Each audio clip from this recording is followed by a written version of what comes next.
Oi pessoal, tudo bom? Bom, mais uma aula aqui do cursinho. Hoje a aula vai ser sobre clima, tá? A aula de hoje então eu vou mostrar para vocês, vou apresentar para vocês essa parte, né? Essa fatia dentro da ciência geográfica que é bem interessante, que envolve, que influencia o nosso dia a dia pra caramba.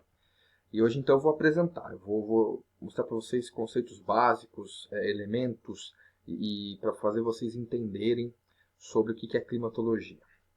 Bom, essas aulas, a gente vai ter umas 2 ou 3 aulas sobre esse tema, tá? Não é um tema que a gente fecha hoje, para que vocês entendam aí do que a gente está falando quando a gente fala de climatologia, tá? Para começar, pessoal, falar de climatologia é falar sobre a atmosfera, tá? Falar sobre o ar. Eu falo para os meus alunos, e aí eu indago você que está me assistindo. Quando você está com frio, quando você fala que o dia está quente, está úmido, aquilo que está frio, quente ou úmido é o ar. É o ar que está em volta da gente. É ele que está quente, é ele que está frio, seco ou úmido. Tá? Então, a partir disso que eu quero que vocês entendam o que a gente vai estudar.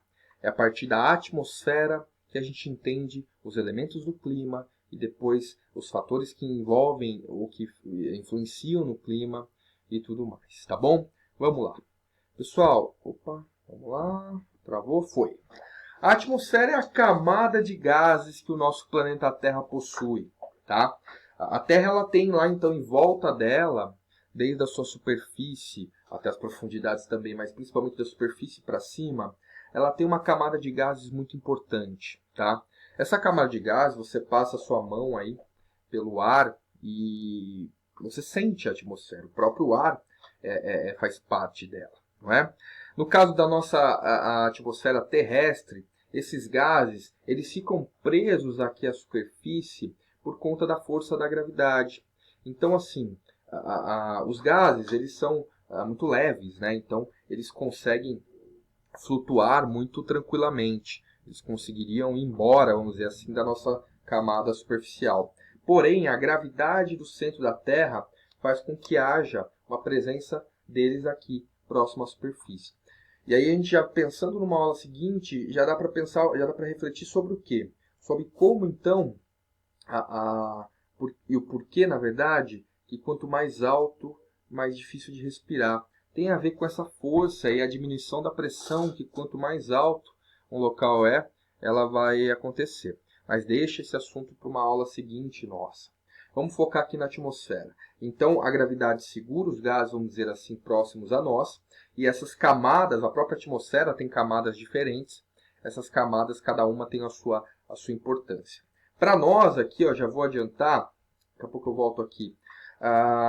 É importante entender que a maioria esmagadora dessa camada aqui que a gente sente na atmosfera dos gases, a maioria esmagadora é nitrogênio. Não é o nosso gás oxigênio que a gente respira. Ok? O nitrogênio é um gás que está aí, ele é importante para muitas coisas. Enfim, a planta depende dele. Não para respirar, mas para se nutrir e outros fatores. Mas é o oxigênio o gás que a gente consome. Tá?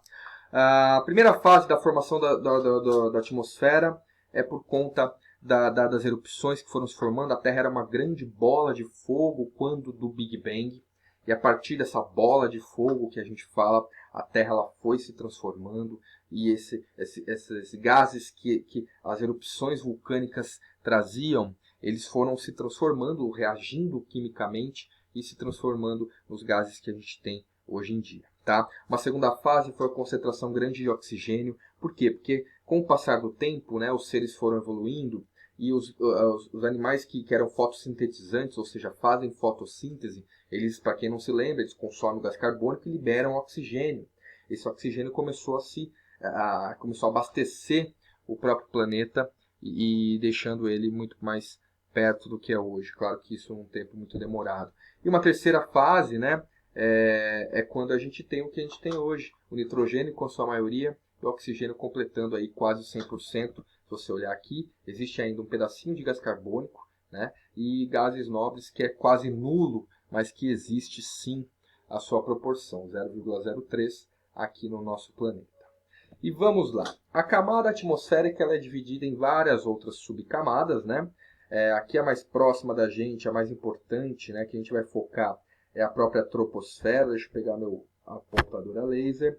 A troposfera é onde ocorrem os fenômenos climáticos. Então é essa que você tem que guardar, é essa que a gente vai trabalhar. Mas por curiosidade, após a troposfera temos a estratosfera, a mesosfera, termosfera e exo ou exosfera, tá? Então, a troposfera tem um outro esqueminha aqui, ó. É a mais próxima da gente, 10 a 15 quilômetros daqui do chão para cima. E é aqui, nessa camada, onde ocorrem os fenômenos climáticos que a gente está tão acostumado aí a aprender, tá bom? Vamos lá. Elementos do clima. Pessoal, nossa aula vai ser baseada nisso, nos elementos que o clima possui. O clima, pessoal, ele tem 3 elementos básicos, tá? Que é o quê? A temperatura do ar, a precipitação ou a umidade do ar e a pressão do ar, ou a pressão atmosférica. Então, esses são os 3 elementos básicos para a gente entender como é que a dinâmica climática se comporta, tá? Vamos falar um pouquinho de temperatura primeiro, ok? Pessoal, a temperatura, ela nada mais é do que o grau de agitação das moléculas. Ou seja, as moléculas, seja do seu corpo, seja do ar, seja de qualquer coisa, elas têm uma temperatura, elas têm um nível de movimento. Esse movimento gera uma temperatura maior ou menor, que é medida nas unidades que a gente está acostumado, né? Nós estamos acostumados à energia ser medida, ou a temperatura ser medida em graus Celsius aqui no Brasil. Alguns lugares do mundo, mas principalmente nos Estados Unidos, eles medem em graus Fahrenheit.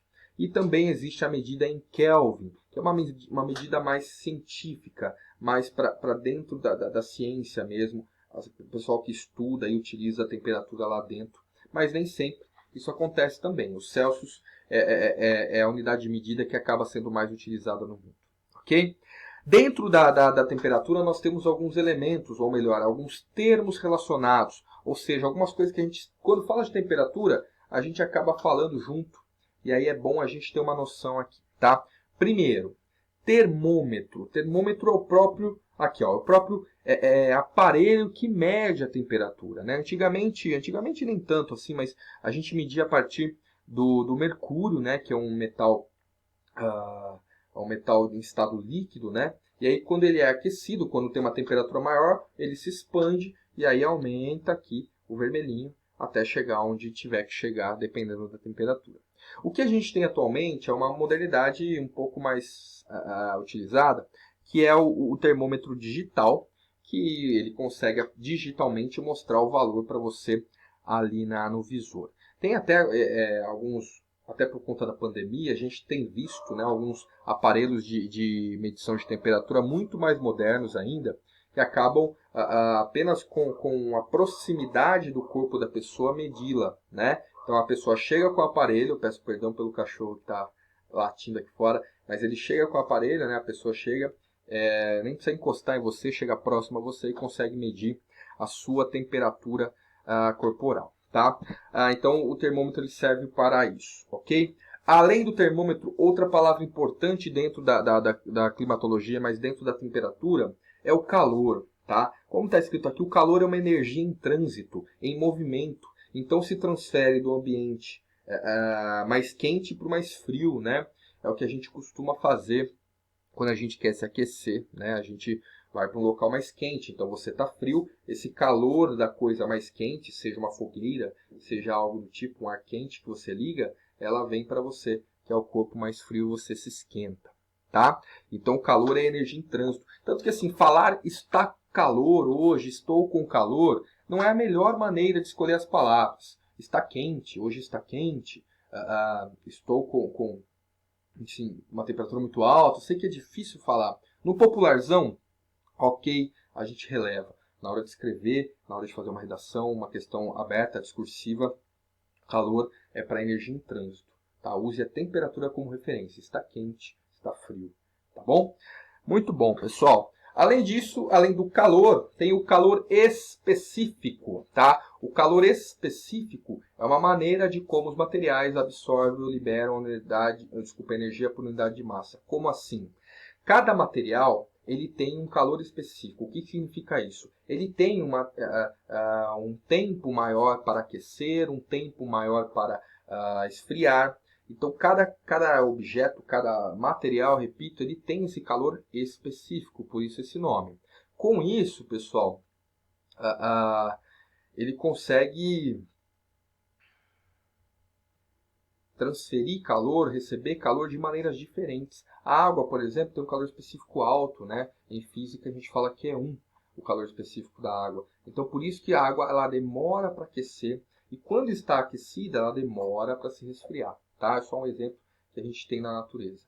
E o albedo, né? O albedo é aquele índice de reflexão da luz solar e do calor também. Pessoal, você já deve ter vivido uma situação parecida. Você está lá num dia quente, né? Escolher uma camiseta escura, por exemplo, para colocar, e ao sair na rua, né? Saudade de sair na rua antes da pandemia, a gente sai na rua e fala, putz, eu não escolhi muito bem minha roupa, porque eu escolhi uma cor escura, e o que acontece? O calor fica aqui dentro impregnado, né? O nome disso é albedo. O albedo é um índice de reflexão. Então, quanto mais quente você está sentindo, quer dizer que o albedo é o quê? Pequeno. Por quê? Porque se ele é um índice de reflexão, e seu corpo fica quente com uma roupa de determinada cor, é porque está refletindo um pouco o calor, está ficando absorvido aqui dentro. Então o albedo é pequeno. Vamos ver um esquema aqui que mostra isso, né? Esse esqueminha ele mostra, pessoal, aqui está em espanhol, mas a gente consegue entender, tá? Se não entender, eu vou tirando as dúvidas aqui. Ele mostra mais ou menos como cada componente se comporta com o tal do albedo.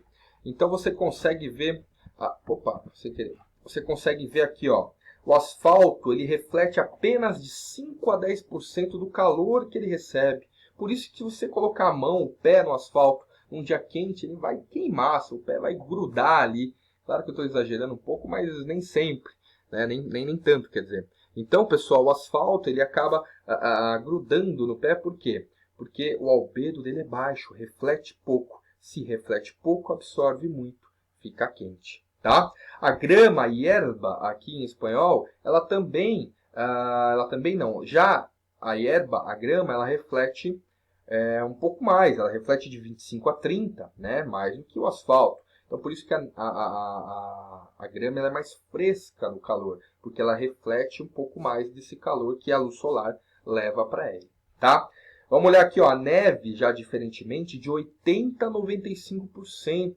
Então, ela reflete muito mais o calor. Mesmo assim, ela derrete, porque tem uma sobra aqui, né, que acaba sendo absorvido e acaba mudando o estado no caso da neve.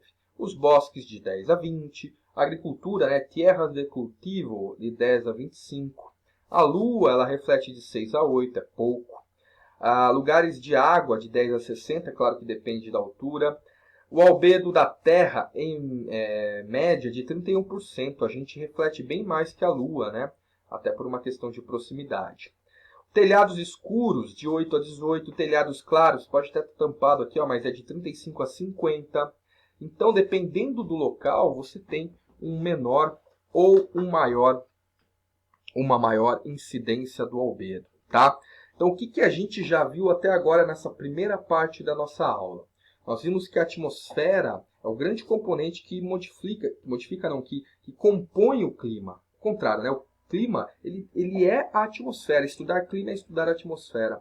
Então, nós vimos que a atmosfera ela tem uma camada muito importante, né? Ela é uma camada de gases muito importante, e que a troposfera, que é essa mais embaixo, ela mais próxima da onde nós estamos, ela acaba tendo uma influência maior nos fenômenos climáticos, tá? Ela tem outras coisas que ela influencia, mas quando a gente fala de clima aqui embaixo, onde a gente está falando exatamente da questão da troposfera, tá? E a gravidade é o componente que acaba segurando os gases aqui próximos. Senão os gases tinham ido embora, a gente nem estaria aqui conversando agora, tá? E é por isso que a gente consegue respirar esse gás, que é o oxigênio, que faz parte mais ou menos de 20, 21% da atmosfera, né, que compõe, que na verdade o nitrogênio é o grande gás aqui da atmosfera, tá? Pessoal, agora vamos para a segunda parte, eu vou falar de umidade e de pressão atmosférica. Valeu? Vamos lá então.